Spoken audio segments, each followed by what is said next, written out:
Mia figlia dormiva sul divano, le ho legato un cavo elettrico attorno al collo. L'ho fatto perché temevo che alla mia morte sarebbe rimasta da sola e nessuno si sarebbe preso cura di lei.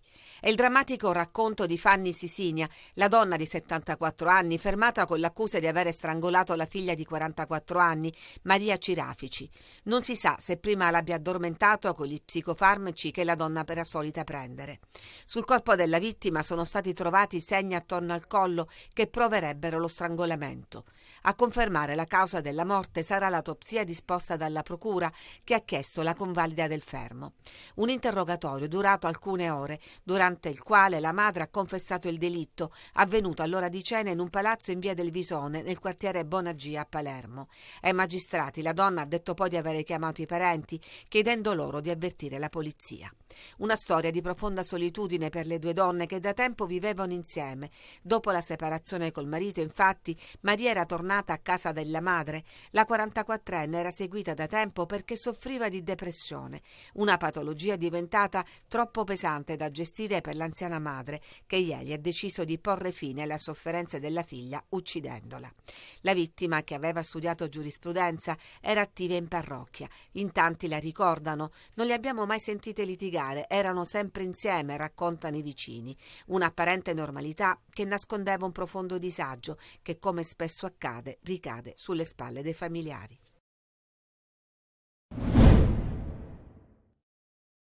In Sicilia le donne che hanno subito violenza fisica che ha portato a menomazioni permanenti e gli orfani delle vittime di femminicidio potranno essere assunti per chiamata diretta dalla pubblica amministrazione. Lo prevede una norma della legge stralcio alla finanziaria approvata durante la discussione sul cosiddetto maxi emendamento dall'Assemblea regionale siciliana. Si tratta di una integrazione alla legge regionale che già prevede questi benefici per le vittime di mafia. A poter assumere saranno la regione stessa, ma anche gli enti locali, le aziende sanitarie e gli enti o gli istituti vigilati dagli enti pubblici. La norma per diventare legge dovrà adesso attendere l'approvazione complessiva della finanziaria bis, stralciata dalla legge di stabilità approvata ieri. A rivendicarne la paternità è il deputato di Sud Chiama Nord, Ismaele Lavardera. È un primo segnale, è un primo tassello di una norma di buonsenso che ovviamente rivendichiamo con grande orgoglio, io e i miei colleghi del gruppo parlamentare Sud Chiama Nord. È un inizio, perché sicuramente bisogna fare tanto sul tema delle violenze sulle donne, ma bisogna partire da qualche parte. Nella relazione tecnica alla norma approvata si legge: la presente proposta nasce dalla necessità di lavorare sia sul fattore culturale che sulla cosiddetta percezione del problema concernente la violenza sulle donne, considerato il continuo aumento delle vittime di femminicidio nel territorio regionale. Si tratta di un primo tassello utile all'inserimento lavorativo delle donne vittime di violenza con danni permanenti e visibili, ma anche dei figli orfani di madre causati da femminicidio. La norma che la Vardella definisce di buonsenso dovrà comunque passare ad un vaglio di legittimità importante. Già in passato si era tentato di allargare la platea della legge che favorisce l'assunzione delle vittime di mafia ad altre categorie di vittime, ma i tentativi sono sempre stati impugnati e poi cassati.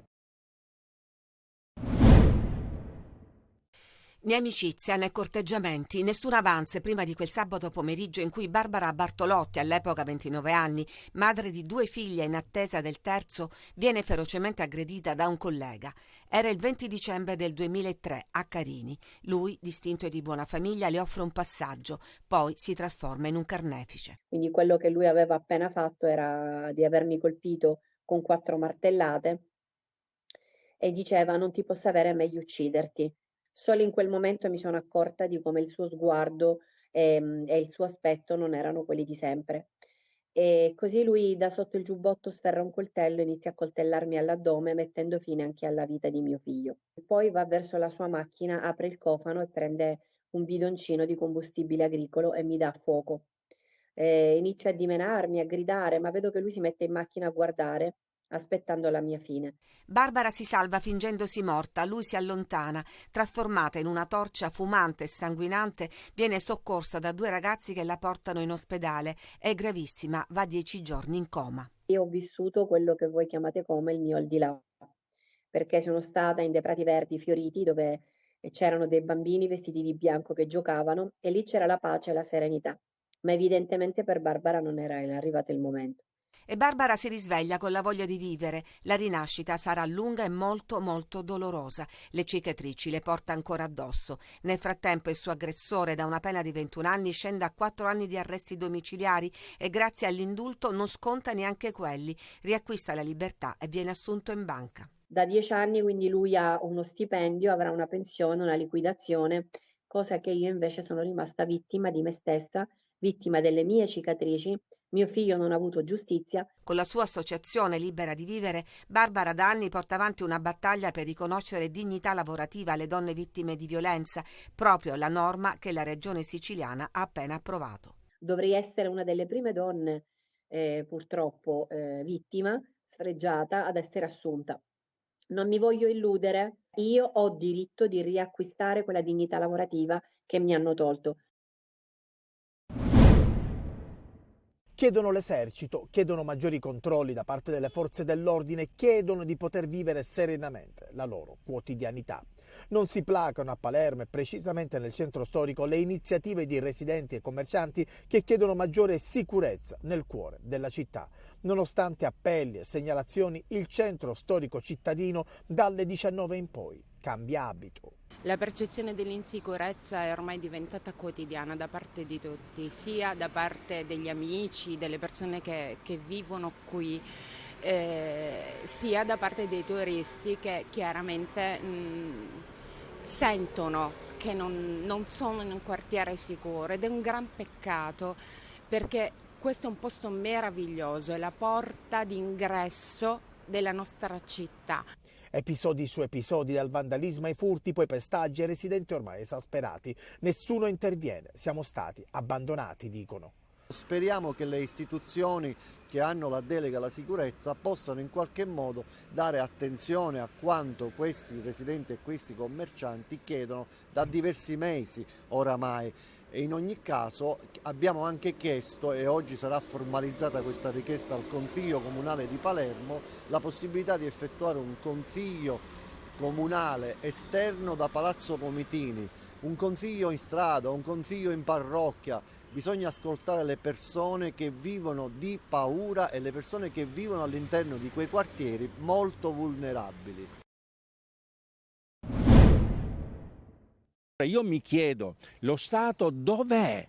Cioè, lo Stato sta dicendo ai ladri: continuate a rubare, pertanto nessuno vi potrà fare nulla. È una testimonianza forte e drammatica al tempo stesso quella di Don Piero Galvano, ex direttore della Caritas di Catania ed ora titolare della parrocchia Padre Pio, dopo l'escalation di criminalità sfociata anche con il raid vandalico all'Istituto Vitaliano Brancati di Librino.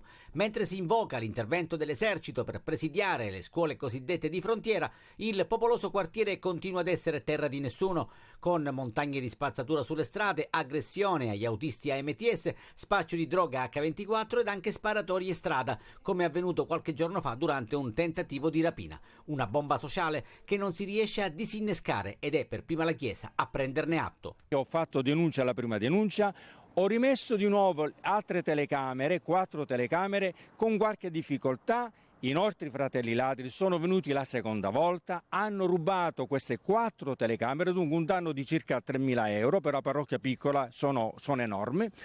E il pubblico ministero, dopo la seconda denuncia, mi ha detto in poche parole che chiede di archiviare, certo che la parrocchia non si opponga.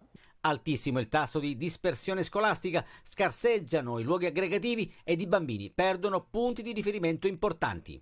Alcuni bambini a Librino purtroppo giocano simulando le rapine con le pistole finte e questo è triste, molto triste. Come parroco mi dole il cuore. Si è allo sbaraglio e quasi quasi sono più grande, sono più forte se faccio del danno. E riprenderanno lunedì le lezioni alla Vitaliano Brancati. Nel frattempo, per gli alunni, è stata riattivata la didattica a distanza, conosciuta ai tempi del Covid. 13 omicidi non ancora chiariti del tutto, una impressionante catena di sangue di Cosa Nostra barcellonese negli anni 90 e la guerra di mafia che lasciò sulle strade decine di cadaveri. Su alcuni non si era saputo mai nulla, sino ad ora. Ad accendere una luce sono state le dichiarazioni del nuovo pentito barcellonese Salvatore Micale, che per mesi ha raccontato ai magistrati della DDA di Messina una nuova chiave di lettura su mandanti ed autori di quelle morti che sono servite spesso per punire alcuni ragazzi che avevano sbagliato secondo i canoni della famiglia mafiosa, con furti in case considerate protette oppure spacciando al di fuori del giro tradizionale governato dal gruppo senza chiedere alcuna autorizzazione. Da qui nasce l'operazione antimafia portata a termine stanotte dai carabinieri del ROS e del comando provinciale di Messina, che hanno notificato a 7 persone l'ordinanza di custodia cautelare firmata dalla GIP Ornella Pastore su richiesta della procura diretta da Rosa Raffa, dopo un'indagine durata mesi a cui hanno lavorato il procuratore aggiunto Vito Di Giorgio e i sostituti della DDA Fabrizio Monaco e Francesco Massara. 11 agguati, 13 omicidi, 2 casi di lupara bianca sono i crimini contestati.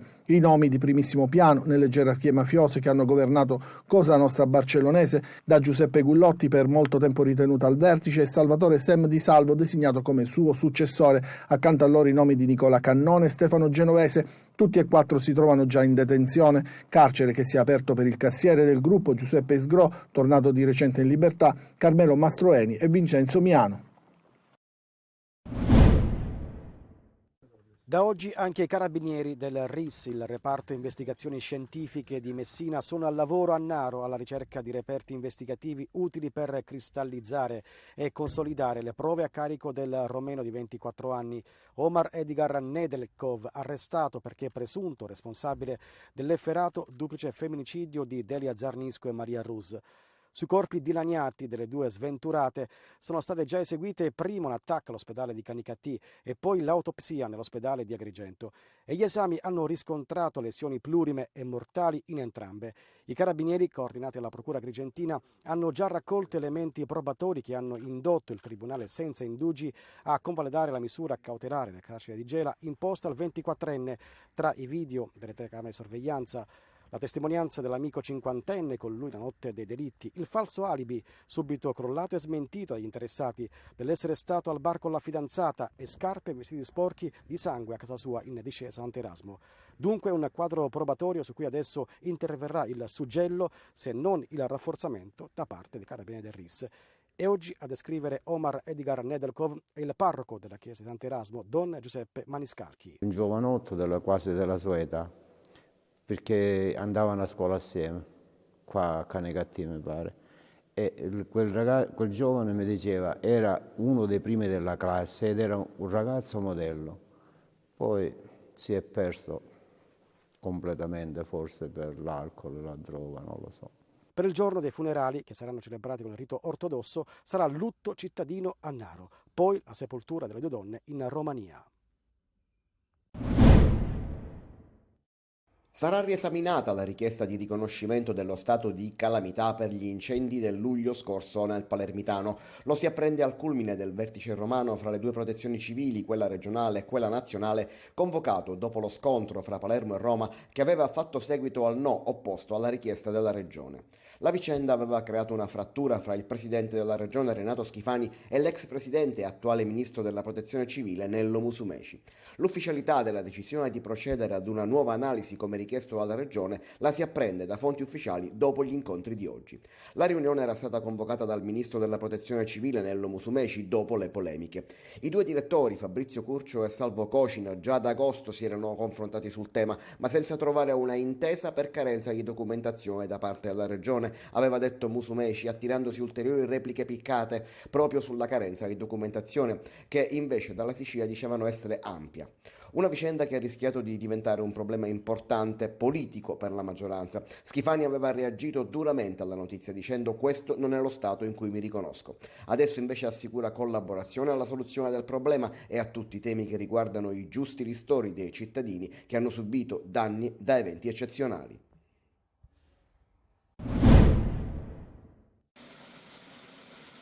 Quella che vedete scorrere all'interno di questo tombino nel quartiere Cibali di Catania è l'acqua che arriva a monte dalla sorgiva di Via Dilg. 200 litri di acqua al secondo con una forza dirompente. In questa zona, così come in altre aree della città, l'acqua scorre e trova in alcuni quartieri intere zone di raccolta, da sempre. Quello che un tempo era una ricchezza, però oggi diventa un ostacolo. Tra chi conosce meglio le difficoltà di lavorare in una zona così ricca di acqua è probabilmente la ferrovia Circumetnea. L'apertura della stazione metropolitana di Cibali è stata rinviata per 10 anni perché era difficile che ogni volta che si scavasse una galleria non si trasformasse in una cascata, indipendentemente dalle piogge. Qui c'è tutta la leggenda che ti indica dove sono queste acque, che tipologie di acque sono potabili oppure no e dove vanno a finire. Ora, il punto esatto dove ci troviamo noi è praticamente questo, nella cartina. Nessuno ha mai tenuto in considerazione questa carta. Lo scorso 5 dicembre è stata autorizzata la costruzione di una palazzina in via Dilg, proprio sopra la sorgente che alimenta il lavatoio e l'antico acquedotto. Una battaglia legale durata 20 anni, fatta di carte bollate e di memoria storica tra comune, soprintendenza, proprietari e residenti. Ora io mi chiedo com'è possibile costruire un palazzo sopra una sorgiva che si trova a circa 6 metri di profondità senza danneggiarla. Quest'acqua dove dovrebbe andare? Troverebbe un altro percorso e potrebbe creare numerosi danni. Io ho fatto un'interrogazione lo scorso anno dove chiedevo se quell'area è stata inserita nel PAI, se c'erano stati degli interventi da parte dell'amministrazione, anche con gli uffici palermitani, per capire se era stato inserito nel piano di dissesto idrogeologico. In realtà non ho avuto mai risposta, visto che qua le case hanno subito dei danni a causa dei lavori della metropolitana. Un chiaro esempio figlio di una visione miope di sviluppo del territorio. Il Catania piazza un colpo dietro l'altro sul mercato e fatta per Ivan Kontek, il difensore croato, 26 anni, prelevato a titolo definitivo dalla Virtus Entella, dove ha collezionato 8 presenze in campionato nella stagione in corso, 4 delle quali da titolare e 2 nella Coppa Italia di Serie C. Cresciuto nella Dinamo Zagabria, ex nazionale Under 19, Kontek ha giocato con la Ternana agli ordini di Cristiano Lucarelli nel biennio tra il 2020 e il 2022, collezionando 33 presenze e un gol nel campionato vinto in C alla prima stagione. Proprio Lucarelli lo ha voluto a Catania per rinforzare il reparto arretrato con un elemento abituato a giocare sia in una linea a 3 che a 4. Kontek ha firmato un contratto sino al 30 giugno 2025 e indosserà la maglia numero 14, ma non è l'unico arrivo, anzi la società rossazzurra, che comunque ha la necessità di sfoltire l'organico e prepara alcune cessioni, una di queste è Deli alla Casertana, si è mossa per dare a Lucarelli altri giocatori che conosce bene e che conoscono il suo stile di gioco. È fatta anche per Diego Peralta, che ha lasciato ieri Foggia e si è legato al Catania. Ritrova anche lui Cristiano Lucarelli, che lo ha allenato ancora alla Ternana. A Foggia 57 partite disputate, 5 gol e 10 assist in un anno e mezzo tra campionato, Coppa Italia e playoff di Serie C, e così salgono a 7 gli arrivi nei primi 10 giorni di mercato per il Catania.